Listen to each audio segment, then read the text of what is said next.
শুরুতেই জানিয়ে দিব, আফগান সীমান্তে পাকিস্তানের 12 সেনা নিহত, 35 সন্ত্রাসী হত্যা।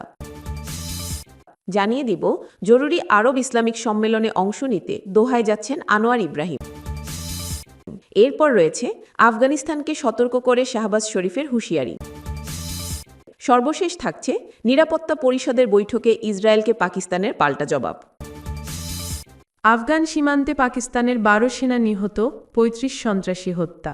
সেপ্টেম্বর 10 থেকে 13 তারিখের মধ্যে পাকিস্তানের নিরাপত্তা বাহিনী খাইবার পাখতুনখোয়ায় তীব্র অভিযান চালিয়ে ভারত সমর্থিত উগ্রবাদী সংগঠন তেহরিক-ই-তালিবান পাকিস্তান (টিটিপি) এর 35 সদস্যকে নির্মূল করেছে। পাকিস্তান সেনাবাহিনীর মিডিয়া শাখা inter services public relations (ISPR) শনিবার এ তথ্য জানিয়েছে। এতে বলা হয়েছে, অভিযানগুলোর সময় 12 জন সাহসী পাকিস্তানি সেনা মাতৃভূমি রক্ষার ক্ষেত্রে প্রাণ উৎসর্গ করেছেন। প্রথম অভিযানটি বজৌর জেলায় পরিচালিত হয়, যেখানে গোয়েন্দা রিপোর্টে মিলিটারদের উপস্থিতি শনাক্ত করা হয়। এই সংঘর্ষে নিরাপত্তা বাহিনী খাওয়ারিজদের সঙ্গে সংঘর্ষে লিপ্ত হয়ে 22 উগ্রবাদীকে নির্মূল করতে সক্ষম হয়। একই সময় দক্ষিণ ওয়াজিরিস্তান জেলায় পৃথক এক মিশনে আরও 13 উগ্রবাদী ধ্বংস করা হয়েছে। এই ব্যক্তিরা এলাকায় সক্রিয়ভাবে সন্ত্রাসী কর্মকাণ্ডে লিপ্ত ছিল। সেখান থেকে অস্ত্র ও গোলাবারুদ উদ্ধার করা হয়েছে। এই অভিযানের সময় 12 জন পাকিস্তানি সেনা ভারী অস্ত্রধারী সন্ত্রাসীদের সঙ্গে লড়াই করে শহীদ হন। ISPR জানিয়েছে, গোয়েন্দা তথ্য অনুযায়ী এই হামলায় আফগান নাগরিকদেরও জড়িত থাকার প্রমাণ মিলেছে। নিরাপত্তা বাহিনী এখনও অভিযান চালাচ্ছে, যাতে খাইবার পাখতুনখোয়ায় অবশিষ্ট ভারত সমর্থিত খাওয়ারিজদের পুরোপুরি নির্মূল করা যায়। এর আগে সেপ্টেম্বরের 9 ও 10 তারিখে খাইবার পাখতুনখোয়ায় 3টি পৃথক গোয়েন্দাভিত্তিক অভিযানে নিরাপত্তা বাহিনী 19 জন টিটিপি সন্ত্রাসীকে নির্মূল করেছিল। ISPR জানিয়েছে, মহম্মদ জেলায় গুলুনো এলাকায় নিরাপত্তা বাহিনী উগ্রবাদীদের গোপন আস্তানায় অভিযান চালিয়ে 14 জন উগ্রবাদীকে ধ্বংস করেছে। নিহত সন্ত্রাসীদের ভারত সমর্থিত খাওয়ারিজ হিসেবে চিহ্নিত করা হয়েছে। পরে নর্থ ওয়াজিরিস্তান জেলায় দাত্তাখেল এলাকায় 4 জন এবং বন্নু জেলায় 1 জন সন্ত্রাসীকে নির্মূল করা হয়। 3টি স্থানে অস্ত্র ও গোলাবারুদ উদ্ধার করা হয়েছে।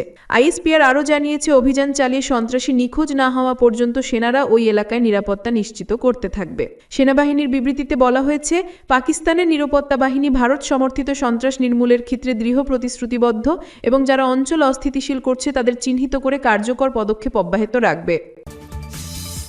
জরুরি আরব ইসলামিক সম্মেলনে অংশ নিতে দোহায় যাচ্ছেন আনোয়ার ইব্রাহিম। মালয়েশিয়ার প্রধানমন্ত্রী দাতো সেরি আনোয়ার ইব্রাহিম কাতারের দোহায় অনুষ্ঠিতব্য জরুরি আরব ইসলামিক সম্মেলনে অংশ নিতে আগামী 15 সেপ্টেম্বর 2025 সেখানে যাচ্ছেন। এই সম্মেলনে আলোচনার মূল বিষয় হবে ইসরায়েলের কাতার রাষ্ট্রের সাম্প্রতিক হামলা।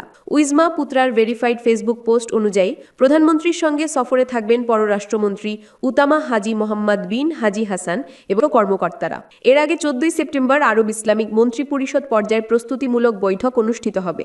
সম্মেলনে ইসলামিক সহযোগিতা সংস্থা OIC এর সদস্য রাষ্ট্রগুলোর নেতৃবৃন্দ প্রতিনিধিরা যোগ দেবেন। মালয়েশিয়ার অংশগ্রহণ কাতারের প্রতি সংহতি প্রকাশের পাশাপাশি দীর্ঘদিন ধরে ফিলিস্তিনি জনগণের অধিকার রক্ষায় তাদের অটল অবস্থানকে আরও জোরদার করবে বলে মনে করা হচ্ছে। সম্মেলনে ভাষণ দিতে গিয়ে আনোয়ার ইব্রাহিম ইসরায়েলের প্রকাশ্য আন্তর্জাতিক আইন লঙ্ঘন, জাতিসংঘ আহত রাষ্ট্র সার্বভৌমত্ব অবমাননা এবং আঞ্চলিক ও বৈশ্বিক শান্তির প্রতি হুমকি, এইসব ইস্যুতে জরুরি পদক্ষেপ গ্রহণের প্রয়োজনীয়তা তুলে ধরবেন। বিজ্ঞপ্তিতে আরও জানানো হয়েছে, সম্মেলন শেষে একটি চূড়ান্ত ঘোষণা গৃহীত হওয়ার প্রত্যাশা করা হচ্ছে। এতে মুসলিম দেশগুলোর যৌথ অবস্থান ও সম্ভাব্য পদক্ষেপের রূপরেখা নির্ধারণ করা হবে, যা ইসরায়েলের আগ্রাসন মোকাবিলায় গুরুত্বপূর্ণ ভূমিকা রাখবে। আফগানিস্তানকে সতর্ক করে শাহবাজ শরীফের হুঁশিয়ারি। পাকিস্তানের প্রধানমন্ত্রী শাহবাজ শরীফ ও ফিল্ড মার্শাল সৈয়দ আসিম মুনির শনিবার দেশটির বান্নুতে উচ্চ পর্যায়ের সন্ত্রাসবাদের বিরুদ্ধে বৈঠকে অংশ নেন এবং সম্প্রতি দক্ষিণ ওয়াজিরিস্তানে শহীদ হওয়া সেনাদের জানাজায় উপস্থিত হন। নিরাপত্তা সূত্র জানিয়েছে, বৈঠকে বান্নুর নিরাপত্তা পরিস্থিতি পর্যালোচনা করা হয়। প্রধানমন্ত্রী শাহবাজ শরীফ বলেন, সন্ত্রাসবাদের বিরুদ্ধে পূর্ণ ও কঠোর পদক্ষেপ অব্যাহত থাকবে। এ বিষয়ে কোনো দ্ব্যর্থহীনতা থাকা উচিত নয়। শনিবার 13 সেপ্টেম্বর এক প্রতিবেদনে খবর দিয়েছে সামা টিভি। শহীদ সৈন্যদের প্রতি শ্রদ্ধা জানাতে উভয় নেতা তাদের জানাজায় উপস্থিত হন এবং বান্নুর সেনা হাসপাতালে আহতদের দেখতে যান। তারা আহতদের দেশের পক্ষ থেকে পূর্ণ সমর্থন দেওয়ার আশ্বাস দেন। শাহবাজ শরীফ আফগানিস্তানকে সরাসরি আক্রমণ করে বলেন, পাকিস্তানের সন্ত্রাসী কার্যক্রমের মূল নেতৃত্ব ও সুবিধাজনক ব্যক্তিরা সীমান্তের ওপারে অবস্থান করছে। তিনি বলেন, আফগান নাগরিকরা সীমান্ত অতিক্রম ও সাম্প্রতিক হামলায় জড়িত। কাবুলকে সতর্ক করে শাহবাজ শরীফ বলেন, পাকিস্তানের সঙ্গে ইতিবাচক সম্পর্ক গড়তে হলে বিদেশি সন্ত্রাসী কর্মকাণ্ড অবিলম্বে থামাতে হবে। শাহবাজ শরীফ ভারতকেও পাকিস্তানের সীমান্তবর্তী সন্ত্রাসী নেটওয়ার্ক সমর্থনে দায়ী করেন। তিনি বলেন, ভারতীয় যদিও প্রক্সিগুলো সাম্প্রতিক হামলার পেছনে রয়েছে এবং এ ধরনের কার্যকলাপে কঠোর প্রতিক্রিয়া জানানো হবে। পাকিস্তান সেনা বিশেষ করে খাইবার পাখতুনখার মানুষদের সহমর্মিতা ও ঐক্যকে প্রশংসা করে শাহবাজ শরীফ বলেন, আমাদের সশস্ত্র বাহিনী দেশ ও শান্তিভঙ্গের হুমকি দিচ্ছে এমন সন্ত্রাসীদের নিশ্চিহ্ন করবে। তিনি তাৎক্ষণিক প্রশাসনিক ও আইনি পদক্ষেপ নেওয়ার প্রতিশ্রুতি দেন। পাকিস্তানের ISPR জানিয়েছে 10 থেকে 13 সেপ্টেম্বরের মধ্যে খাইবার পাখতুনখারায় নিরাপত্তা বাহিনী ভারত সমর্থিত তেহরিক-ই-তালেবান পাকিস্তানের 35টি সন্ত্রাসী নিষ্ক্রিয় করেছে। অভিযানে 12 জন সেনা শহীদ হয়েছে। বজাউর জেলায় অভিযান চলাকালীন 22 জন সন্ত্রাসী নিহত হয়। দক্ষিণ ওয়াজিরিস্তানে আলাদা অভিযানে আরও 13 জন সন্ত্রাসী ধ্বংস করা হয় এবং অস্ত্র ও গোলাবারুদ উদ্ধার করা হয়েছে। তথ্যসূত্র নিশ্চিত করেছে আফগান নাগরিকরাও এই হামলায় জড়িত ছিল। পাকিস্তান আফগান সীমান্তে উত্তেজনা বৃদ্ধির প্রেক্ষাপটে আন্তর্জাতিক পর্যবেক্ষকরা বলছেন, আফগানিস্তানের ভূমিকা নিয়ে দ্বিপাক্ষিক সম্পর্ক এখন আরও চাপের মুখে। নিরাপত্তা পরিষদের বৈঠকে ইসরায়েলকে পাকিস্তানের পাল্টা জবাব। জাতিসংঘ নিরাপত্তা পরিষদের বৈঠকে দোহাই হামলার পক্ষে ইসরায়েলের যুক্তিকে কঠোরভাবে প্রত্যাখ্যান করেছে পাকিস্তান।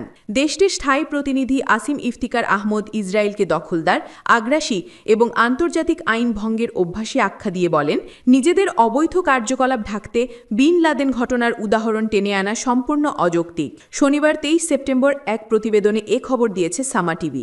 বৃহস্পতিবার নিরাপত্তা পরিষদের বৈঠকে কাতার, আলজেরিয়া ও সোমালিয়ার উদ্যোগে মধ্যপ্রাচ্যের পরিস্থিতি নিয়ে আলোচনা হয়। সেখানে অধিকাংশ সদস্য ইসরায়েলের দোহা হামলার নিন্দা জানালেও ইসরায়েলি রাষ্ট্রদূত ড্যানি ড্যানন দাবি করেন, সন্ত্রাসীদের জন্য কোনো জায়গা নিরাপদ নয়।